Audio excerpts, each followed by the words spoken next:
আসসালামু আলাইকুম। সুপ্রিয় দর্শক, আমি সাথে আছি মোহাম্মদ ইব্রাহিম খলিল সুমন। 2019 সালের শেষ দিকে চীনে দেখা দেয় এক ভয়াবহ ভাইরাস, যার নাম কোভিড-19 করোনা ভাইরাস, এবং ক্রমান্বয়ে সারা পৃথিবীতে তা ছড়িয়ে পড়ে। পৃথিবীর সকল রাষ্ট্র, সকল ভূখণ্ড যার যার মতো নিঃসঙ্গ হয়ে পড়ে। কোয়ারেন্টাইন, লকডাউনের মতো নতুন নতুন শব্দ আমরা শুনতে পাই।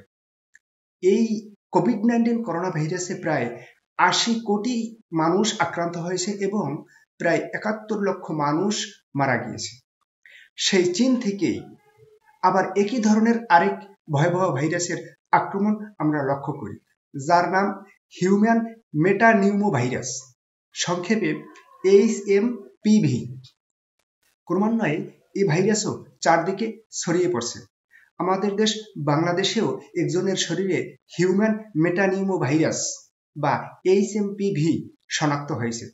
সরকারের রোগতত্ত্ব, রোগ নিয়ন্ত্রণ ও গবেষণা ইনস্টিটিউটের ভাইরোলজি বিভাগের প্রধান ডাক্তার আহমেদ নওশীর আলম এই তথ্য নিশ্চিত করেছেন।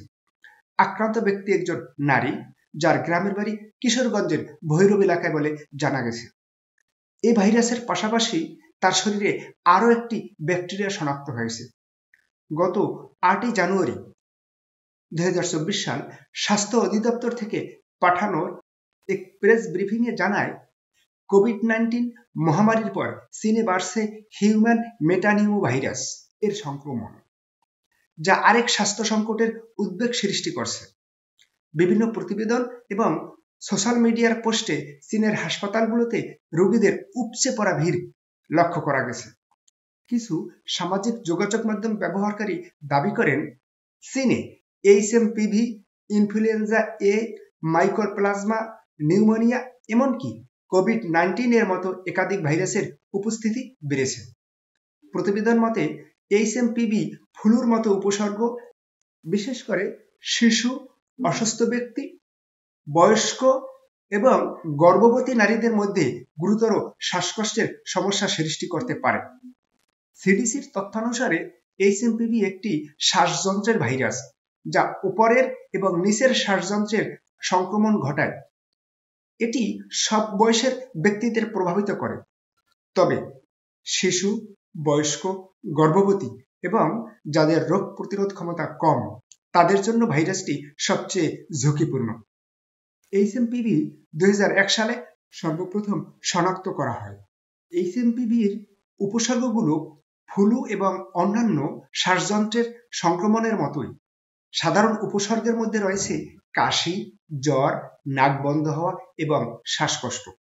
গুরুতর ক্ষেত্রে ভাইরাস ব্রঙ্কাইটিস বা নিউমোনিয়ার মতো জটিলতা সৃষ্টি হতে পারে।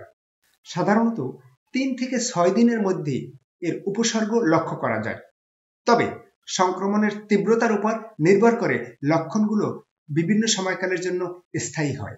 HMPV অন্যান্য শ্বাসযন্ত্রের ভাইরাসের মতোই ছড়ায়, যার মধ্যে রয়েছে কাশি, হাসি, হাত মেলানো বা স্পর্শ করা, সংক্রমিত স্থান স্পর্শ করা এবং তারপর মুখ, নাক বা চোখ দিয়ে হাত স্পর্শ করা।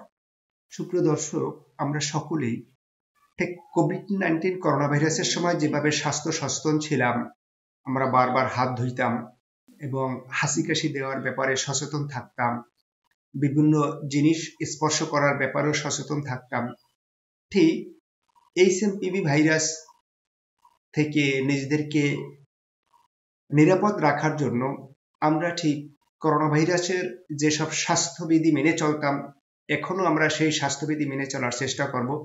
বিশেষ করে মাস্ক ব্যবহার করব, যত্রতত্র হাসি কাশি দিব না এবং অপ্রয়োজনে কারোর সাথে হাত মেলাবো না। বিশেষ করে যদি কারো সংক্রমণের সম্ভাবনা থাকে, তাদের থেকে আমরা নিরাপদ দূরত্ব বজায় রাখার চেষ্টা করব।